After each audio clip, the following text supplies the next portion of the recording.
All right, y'all. We are back tonight with another untold story from Three Creeks Outdoors. Um, this one's going to date back pretty good ways, all the way back to 2011, almost 14 years ago. Mm-hmm. It's going to be about this deer right here. What are we calling it? 2011, I called him Meanie, and I'll get into the reason I named him that. 2011 actually started off, I was not chasing this deer. There's actually two bucks that come before this deer on the target list, I guess you could say. Well, that was the year of kickers, right? Yeah. So Kickers was a deer that I was chasing early on. I started getting pictures of him. I mean, right when they started putting horns on him, he was staying on this property. This was his home range that summer. And never had a picture of him before that year. And I remember the first picture I got of him, it was probably by this time, it was probably June, July. He wasn't fully built out yet, but you could just tell early on that the mass that he was already carrying, and just looking at him compared to other deer in his same age group that I was getting pictures of, he was just twice as big. And I knew that he was going to grow into, something special, and he did. He grew into a mainframe 10. He had double kickers off his G2s, which is where he got his name from. And he was just tall, heavy. I mean, he had it all. And I remember, you go back that far, I was a teenager. And at that point, I never killed a really good deer, killed some decent, but he was just triple what anything I'd ever laid my eyes on. And on this property, he was probably the biggest that was ever captured on camera since Daddy killed 13 point. And we're going to bring a story of that deer later, but he kind of reminded me of that deer's the way he was built. And so going into, once we got through the velvet season, they started shedding velvet, we're going into early bow season. And I can't remember if it was opening day. It was for sure opening weekend. And he was like clockwork. He was in on this little quick kill plot, bottom part of this hayfield every day. But it was always nighttime pictures. So going in that afternoon, I really didn't have any high hopes of seeing him, but just knowing that you're in his area, you kind of get that, you don't know what's going to happen. And so I ease in there that afternoon, and it's hot. Mosquitoes is terrible. And I remember I had an old bug tamer suit on. It was Daddy's from who knows when, but I remember early bow season wearing those for the mosquitoes and all. And I remember vividly having that suit on and going there. And the tree I was in, it had a crazy fort that started right at the top of your head. And I was in an old buddy stand. And the hanger, I had to hang my bow kind of on the back quarter of the tree. And I guess the bow had rolled around weird on that hanger. And needless to say, I'm on my phone looking down. I don't know exactly what I was doing this many years later, but I remember looking up and he's just standing there. And it's 3:30 in the afternoon. And this is kickers. This is Kickers. The main part. Yeah, the number one deer at the time. And he's 3:30 in the afternoon, broad open daylight. He's 50 yards right here. And instantly, heart hits the floor. And I can reach around real slow trying to get my bow, and all I can feel is the strings. I cannot get to my hand on. I got my arm fully on the backside of this tree. And I guess me moving around, trying to get the bow off the bow hanger, he locks in on me just like that. And I pause, and I just got my hand on the handle. I ain't even lifted the bow off the bow hanger. He's staring me down. I'm looking at him, and it's one of them oh no moments. I knew what was coming next, and he blows out. And that afternoon I was a little down in the dumps, but I knew that I figured that spot was burnt with him pinning me like that. So I started moving cameras around, see if I could find him on a different part of the property. And man, the very next night he was right back in there. That deer, and when we dive off into the story of him with Daddy later on, you'll see that deer he did not have a care in the world. And so you go a couple weekends later, I climb up and I actually think I see this deer right at dark. I'm not sure. And after that, he just kind of vanishes for a little bit. This is in November, probably? No, we're still in October. So I have another afternoon sitting in that same stand, and I just catch a glimpse of a buck going across I'm kind of looking through I had a pine limb that kind of come by that stand. I'm looking through, and I just see a good buck go through, and pretty sure it was him. Not quite sure, but that was kind of it until November, and got us on in the gun season. His pictures had become kind of sporadic. He was here, there, and I mean, he'd be here a couple of days and he'd vanish for a week or so. And I'm climbing up in the tripod one morning, same hay field, and the food plot that I'd seen him in that opening weekend of bow season was probably 200 yards down at the bottom. And it had been raining that night. So I slip in there the next morning. It rains on in the daylight, and it's probably 6:30, 6:45. I climb up. Right there at daylight, you can see, but to really tell what something is, you need binoculars. And so I climb up, and I get halfway up the tripod. I got my rifle on my shoulder, and I look down this bottom, and there was absolutely no mistake. And he is slipping across the bottom finger of this hayfield, and he never checks up. He's right to left, just like that, and he's gone. I just climbed on down. I'm like, there's no point. Where I figured he was bedded at, he was headed back to bed, coming out of some hardwoods, our main hardwoods. And at that time, the white oaks are dropping, so I figured he'd been there feeding that night and was headed back to the planted pines to bed up. So I climbed on down, and that was the last sighting that I had of kickers. And story gets a little rocky from there. Yeah, it does. You're telling me you've already seen your target buck twice this season. It's not even a month in. We spend the whole seasons chasing one buck and hopefully just one encounter. And you've already seen this one twice, possibly even 3 times. Mm-hmm. How was you feeling at the time? Kind of aggravated with myself. I mean, because opening weekend, I mean that opening weekend, if the first 2 or 3 weeks normally outside the rut's your best time, and they have zero pressure. And here I am, 3:30, and he's right there. And then, what's the chances that a storm comes through in the morning, that we meet again? I mean, it's raining cats and dogs, and I get in the stand late. It's one of them deals that I'm kind of starting to get that gut feeling like this is going to play out to be just one of them stories that's just great, or it's just not meant to happen. But at the time, I mean, I had some other deer on the property I had pictures of, but that deer, he truly kept me awake at night. I mean, I thought of everything I could do. I studied the maps, anything I could do to try to get an edge on him, I was doing. And, at the time I was in high school. So if I had 30 minutes of daylight left, if it was after ball practice or, at the time I was co-oping there, the days we didn't have, ball practice, I went to work after school, and if I had 30 minutes of daylight, I was in the woods somewhere just hoping I could get a glimpse of him. And are you recording at this time or filming anything? No, so I didn't start filming until a few years later. So I'm running strict, we didn't have cell cameras back then, so you're going strictly off SD cards, having to take time to go in there and check them.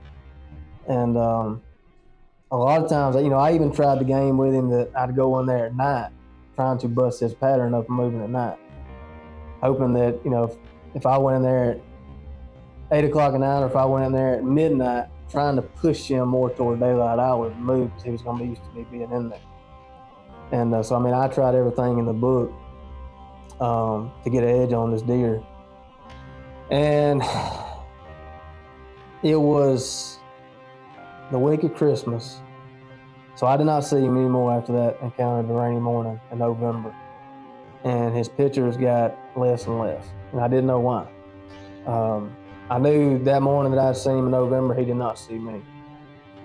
Wind was great. There was no chance that I had anything to do with it. But after that, deer start, normally December's rough for us anyway. So his pictures got less and less, and going into week of Christmas, we're out of school, but again, I'm working on site at the time, and so I had to work that week. And my dad, hunting on the same property he is now. In 2011, that property wasn't real good to hunt. He's done a lot with it, made it a lot better, but he was having a terrible season. And I told him, I said, Daddy, you know, why don't you come over here to my place? I mean, because we had several bucks on camera that year. I mean, some good deer, but I passed up deer that year, and I'd seen some bucks in between that point. And I actually passed up some deer normally I'd shoot in a heartbeat, but I wanted a kicker. And so I told Dad, I said, why don't you come over to the house and hunt that week? I'm not going to be able to go. There's some good bucks. That's daylight. Why don't you go in there and see if you can get you one? So then he decides he's going to come for a couple of days, and he slips in that one morning, and he ends up going to the other side of the property on the power line. I ain't had one picture of kickers on that side of the I property. assume that's on purpose. Yes. Because he told me, he said, I'll come. And, you know, and I told him before he come, I said, if you see kickers, kill him. He said, I can't. He said, he just knew what that deer meant to me. He said, I cannot do that. He said, I'll kill any deer out there, but I'm not shooting that one. So he comes and hunts on the opposite side of the property. No pictures of him over there. And he climbs up that morning, don't see much. And he's getting down. And he starts to leave, and he forgot something in the shooting house, so he turns around to come back. And he is in between the shooting house and where he was, walking back to the shooting house, and he looks up, and there's a buck crossing the power line, like 400 yards from him. He just thought it was a rack buck, so he drops down to a knee, gets him in the scope, and he pulls the trigger, and he said the deer, you know, smoke went off naturally, and the deer run off, and he's like, I ain't a chance in the world I can cut a hair. Well, now this, he didn't know which deer, and he ain't back in the shooting house. He's on the ground. I mean, he had done left, and I think it was his boggin he had forgot, so he had turned around to come back. He done made a couple hundred yards from stand, and when he comes back, the deer's crossing the power line. It's like 9:30 in the morning. And so he goes down there and finds some blood, and he's like, you know, I did it. You know, most of the time, when you walk up on a buck, you start getting that ground shrink because they get smaller. Right. And Daddy says he walked up on him and said he kept getting bigger. And he said the closer he got to him, he knew it was kickers. And, you know, he pulled out his phone, and I will never forget that phone call. In my whole life, I've never, you know, I wasn't there, so I don't know if he was crying, but I don't know if I've ever heard the sound in Daddy's voice that he had that morning when he called me. He knew it was going to crush me. And he called me and said, I've messed up, made a mistake. And time, we didn't have FaceTime, so he sends me some pictures, and he's like, please tell me that's not him. I said, yeah, that's him. And, what was you thinking at the time here? Because, I mean, you would have, given the option, you would have told him to kill him. Yeah, you know, and I meant it wholeheartedly when I told him if he seen him to kill him, I meant it. Because, I mean, down here, you know, where we're at, South Alabama, you got, every property's got a hunter sitting in it, you know, every tree. So, you know, I was excited for Daddy, but to say that the wind got knocked out of me, if I said that wasn't the case, I'd be lying, right. You know. And he was, I'd say he was a once in a lifetime deer. At that point in my life, he was, right. For me. I mean, he was, from a hunting standpoint, he was everything, you know. Absolutely. So yeah, it knocked the wind out of me a little bit. He's gone now. This is the deer you spent all season kind of looking forward to, all summer kind of looking forward to. I can only imagine how that went. For the guy and for you, and the disappointment he had and the remorse. Yeah, I mean, there was no enjoyment I mean, a deer like that should have been drove around town for 2 hours in the back of a truck, you know, and Daddy didn't want to get him mounted. I mean, he was just like, he didn't care. Right. I said, no, you need to get him mounted. And even when he decided to get him mounted, he's like, I want you to have him. I'm like, no, I didn't kill him. Why do I want him? You know? And so there was that. I think Daddy deep down really thought that I was hurt toward him. It's a wild animal. I didn't own the deer, you know, but for a while, I mean, Daddy didn't get no enjoyment out of it. And well, look at it. This season sounds like it started out like it just about wasn't meant to be. No, you know, so I really thought at that point the season was over. You know, I had no other deer that I really had my sights set on. I knew there's some more good ones on the property that, you know, given a chance I'd take at this point. I done passed. I mean, I passed 3 shooters that year that, you know, looking back, I wish now I would have took them. And so we rock on. You know, back then, season didn't go into February. It ended January 31st. So by this point, we're in January. And we're past New Year, and I knew I had 3 or 4 weeks to get it done if I was going to get on something. But honestly, I was just ready for it to go out at that point. I didn't care anymore. I think you were still running cameras pretty hard and checking them and all. And did not have, I did not get another deer that year that matched up the kickers are really, I thought, you know, that's what I'm going to spend the rest of the season on. So I slip in. We're probably 2 weeks into January at this point, and the rut's kind of on the edge of kicking off. You start seeing a few bucks bumping those, and I had some different deer start to roll in. Different deer, none that really, I mean, that was good deer, but none that really matched to him, like give me that feeling. And then all of a sudden, it seemed like every buck on the property just left. I mean, just vanished. I mean, it's like you flipped the switch. I'm like, what in the world? And a few days after that, I started getting a picture of this deer. And the side of the property that he showed up on always has bucks.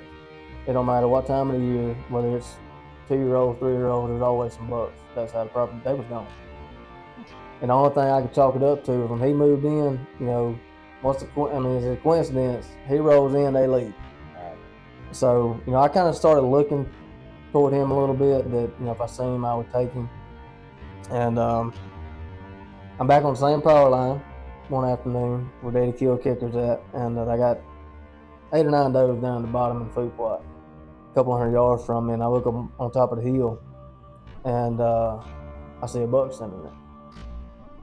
And the way he was standing, it goes up a tall hill, and the sun always sets on the other side of that, so you can really silhouette deer pretty good. And it's getting on, you know, later in the afternoon, still legal shooting light, and there's a buck standing there, completely out of the wood line, but right on the edge. And he turns and he looks down that power line, and I see something hanging down. And I throw my binoculars, I'm like, no way. And in my mind, I'm like, that's a drop time. But then I'm like, it can't be, you know? Right. And just as soon as I saw him, he turned around and goes right back in. I'm like, come on. Didn't even have time to touch my gun, you know? And it wasn't but a couple minutes later, every doe in that bottom, they spook and they blow out. And I checked my wind, make sure my wind ain't switched on me, and it hadn't. And what happened is that bucket went back in. He come parallel with that power line down the wood line. He had ended up coming out. He was standing in some, I left the sides of that power line a little tall, and he was standing in some sage. And he was out fully in the power line, and he blew them does out of there. Did you see him now? When I realized, when all the does started to leave, they started looking back that way, and I picked him out. And they run it across the other side, and he starts coming on behind them, you know, and I get my gun up. And when I get the scope on him, I could tell then that he had a drop time that was, you know, 9-10 inches long. And I mean, frame-wise, he wasn't a huge deer, but he was a good buck. And I was shooting 270 at the time, and I lock in on him. I squeeze one off, and he folds up. And instantly, I pick up the phone, call Daddy. I'm on the phone with Daddy, and I look up, and his back end is still on the ground. His front end, he's stiff-legged trying to get up, and I rolled a nothing, folded him over. And he lays there. I get off the phone with Daddy, and Daddy said, I'll be there in 15 minutes, coming from his house. I get down, pack up my stuff, and I climb down out of the stand. And as I'm climbing down, I get to where the bottom of the shooting house meets the ladder, and I can see through the steps of the ladder. And I look down the power line, and that joker is standing up on all fours. I take my gun off my shoulder now. I always kept 3 shells in the gun. Right. And so I'm on my last one. So I take it off my shoulder, lay it on the steps of the shooting house. I roll it again. He folds up. Same spot. Now, I didn't load the gun back. I'm like, he's done now, right. Finally. And I called Daddy back, like, you won't believe this. I done shot this deer 3 times. And so So he's like, stay there and make sure that he don't get up. By this point, it's almost dark. I mean, it's getting dark. And so I get off the phone. I start walking up the hill where I had side-by-side parked, and I shine the light down there just to make sure. Now, I can physically see him laying there, and it's probably 10 minutes after I shot. So you were climbing down, shot him a third time. How far away are you from him, or was it rating on? Probably 150 yards. I mean, Now you connecting good every time. oh yeah. I mean, it's folding him up. I mean, you know, like you want to say. I mean, old back end drop down, head comes later. You know, I mean, he's folded. So at this point, I mean, I go up the hill, get towards side by side, and I shine in there one more time, just make sure, you know, he's laying there. I mean, I can see his eyes, you know, glowing. 10 minutes afterwards. Yeah, after first shot, you know, and then probably, I don't know, a good 4 or 5 minutes after the last shot, you know, just long enough to walk up the power line. And, he's laying there. So go back to the house. By this point, Daddy's actually at the house waiting on me. I pick him up, we come back down there. I mean, closer we get, more excited I get. I'm like, drop time, you know, just, I'm talking it up. And at this point, I forgot all about kickers. You know, it just kind of redeemed me, you know. Right. Man, we get down there and I cross that creek. And as you come up the creek onto the other side of the power line, that's where he would have been at. And man, we crossed that creek and I see no deer. And Dave's like, where's he at? You know, I'm like, Dave's right here. And he's like, no. But remember, I left some of the grass taller. So I'm like, well, I mean, maybe he was left or right some. Maybe he's in his taller. Man, we flipped that power line upside down. And finally, Daddy, and actually one of Daddy's buddies from work come with him. And I can't remember if it was Daddy or the friend that he brought with him actually found some blood. You couldn't find where he went down at? And we're assuming it was there, which was a little bit different than where I actually thought he was at. You know how it is. I mean, when you get down to where a deer's at, everything was totally, especially at night, everything was totally different. And needless to say, we found some blood, and the further we tracked, we started finding good blood. I'm like, okay, we're gonna walk up on a deer. And man, we make it down to the creek. Creek kind of makes an S in there, and he beeline to the water. Right. And we never could pick up the blood after that. We looked and looked and looked and looked. One of the things, I mean, you feel like you turned over every leaf on that property. Right. And by this point, I am just totally done with this deer season. I'm just like, I'm 4 shades of mad. I don't know whether to be mad or just cry. Right. You know, I mean, I'm done. And I told Daddy, I'm like, how? I mean, dropping 3 times with 270. I'm like, something's wrong. At 150 yards, yeah. Something's wrong. And they said, well, the gun's on. I said, Dad, I mean, you know, if you're putting it in the pump house, he don't just get up and walk off. Something's wrong. And so the whole time, Dad's like, the gun's on. And I'm like, I didn't make 3 bad shots, especially throwing them up. So we actually go next day or a couple of days later and shoot that gun at Daddy's, and 100 yards, it was shooting 6.5 inches low. So the only thing that we can think is that I was clipping his legs out from under him. You know, they hit nothing vital, which makes sense why all the blood, because when you hit deer in the leg, you get a lot of blood. But that's the only thing we can think is was clipping his legs. So fast forward on a couple weeks. I mean, I never had a picture of this deer at all the whole time. This drop time. Drop time. So fast forward a couple weeks, I'm back in that same shooting house. This one is still gonna run everything off the property. I'm still getting pictures of him on the other side, make it consistent. And I'm back on this power line. I'm just at the point now. I'm like, well, maybe I can just catch a straggler crossing power line from one side to another, looking for a doe, you know. And I mean, it was a good possibility. I mean, yeah. We've always had good bucks cross there. And being truthful at this point, I really didn't care. You know, I really did not care. And so I'm sitting there one morning, and it's one of them mornings you just dream of, you know, deer hunting. It's just cold, it's rainy, foggy, just feels like buck weather. I look up on top of the hill. They love to cross on top of that hill. Oh, yeah. And I see a good buck standing there. And he had done made it quarter way across, and one of the strips of sage grass I left kind of tall, I could see a rat sticking up over the top, and he's moving real slow. And then all of a sudden, I lose him. But I left sage in the middle of that power line, so I could shoot on the left and the right. But I wanted a little bit of cover, so they felt comfortable enough to move across there. Now I knew he didn't cross that last gap, so I'm searching. I'm looking through the binoculars, and I'm just locked up there. And all of a sudden, I catch a little bit of movement in the sage, and finally, I'm able to pinpoint where he's at. He is laying down in the middle of the power line, in between two double light transmission light poles on top. This is Rut's going. Rut is going. I'm like, why is this deer laying down in the middle of the power line? And he turns his head just right, and I can kind of pick through the sage, and it is him. The drop time. It is him. So I'm like, I don't know what to do. So I called Daddy. I'm like, hey, what would you do right here? You know, this deer's laying down. He's like, what? Daddy said, well, eventually he's going to get up. And dude, I sit there all day. I mean, from daylight, and he walks across that power line and lays down at like 7:30 in the morning.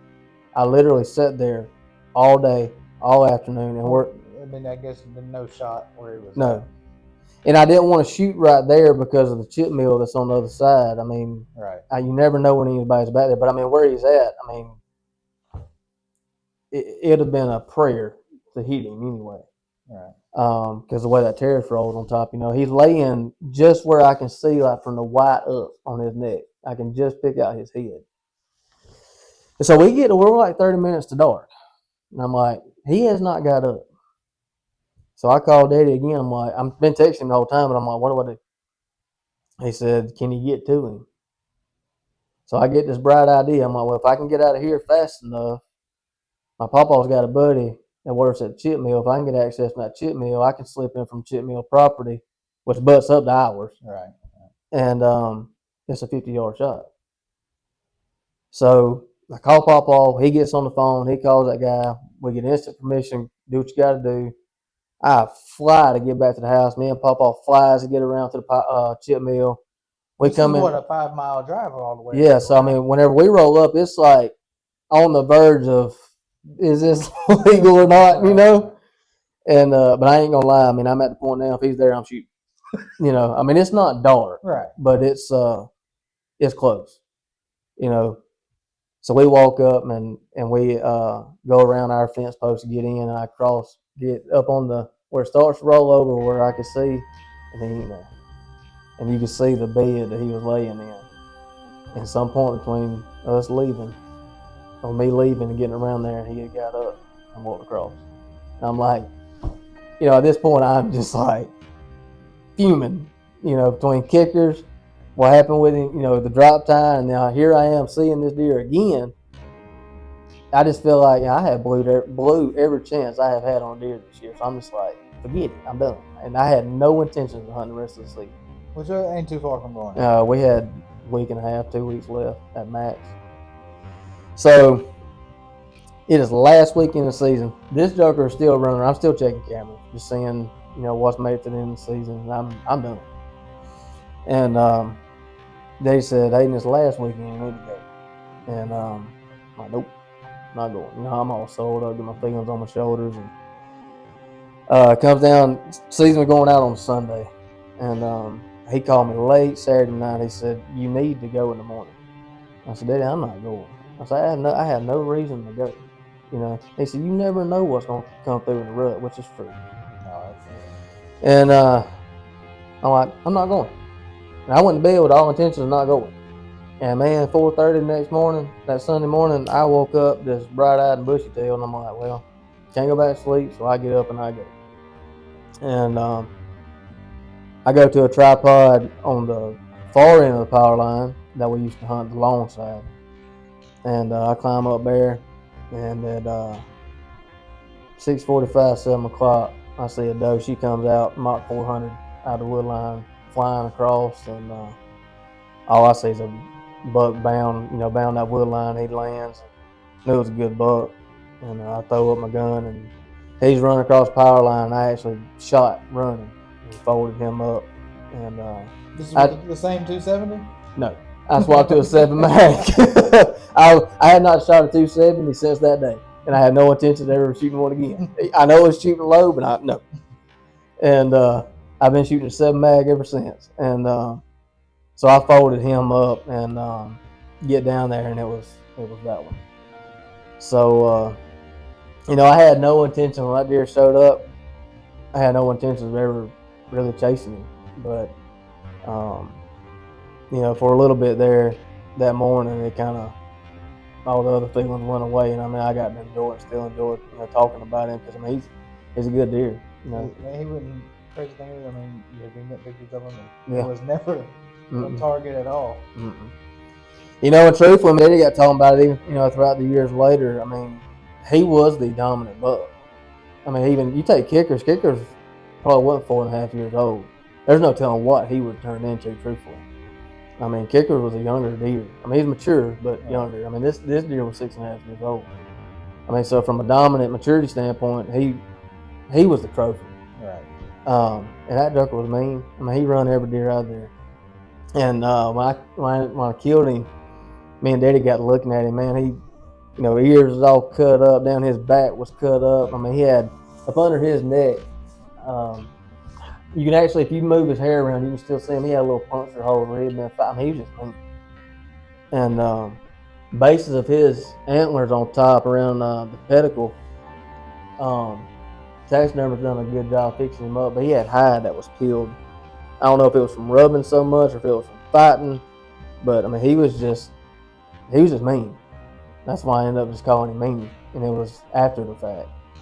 When I got to him and seen how much damage he had on his body, he was just a fighter. He was a warrior. He was. And when I left cameras rolling after season, watch survive the season, and dude, it wasn't a couple of days after he was gone, everything started coming back in. So he was what done it.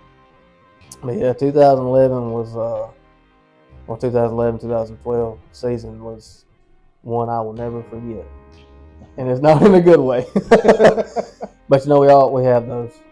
We all have those, and but one thing it did, it taught me that hunting, you never know, and if things ain't meant to be, they ain't gonna be. You can do everything you can, and if it ain't meant to be, it ain't gonna happen. But that season really taught me. A lot of people get mad over deer, and we take it serious. We target deer, and but you gotta be proud for other people because we don't own them. At the end of the day, they're a wild animal. No, you can't control what they do or where they go. And you just I'm at the point now. I've got older, and I've had some rough seasons since. I'm coming off of a very rough season. First season in 20-something years, I haven't killed a buck. But you can't slow up about it. As a young teenage kid, I didn't understand that at the time. I was happy for Daddy, when he killed Kickers, and we're gonna tell that story. And I think people, even Daddy telling the story now, he tells it out of regret. And here we are, all these years later. And but I'm still proud that he ended up getting that deer because it could have been somebody I didn't even know. So, but yep, that is the story of Meanie and how he ended up in here and everything that unfolded that season to get him here was. There was a lot of symbolism in here. It was, yeah. There are lessons learned. A lot. So we got plenty more of these coming. We got some very exciting ones coming. I'm gonna get Daddy in here and got some friends that we're gonna bring in, share some stories with y'all. And we hope out of these stories, whether they're the highs or the lows, that you can find yourself in any of them and get something out of it. It ain't all about showing the deer on the wall. It's the stories, and sometimes just a story just keep going. Just keep going. So the story behind them. Yeah. Yep. That's pretty deep. I didn't realize all that. Yeah, and they're all unique, in their own way. No hunt's the same. That's why I love it. No season's the same. So, well, we thank y'all for watching. Y'all tune in on the next one.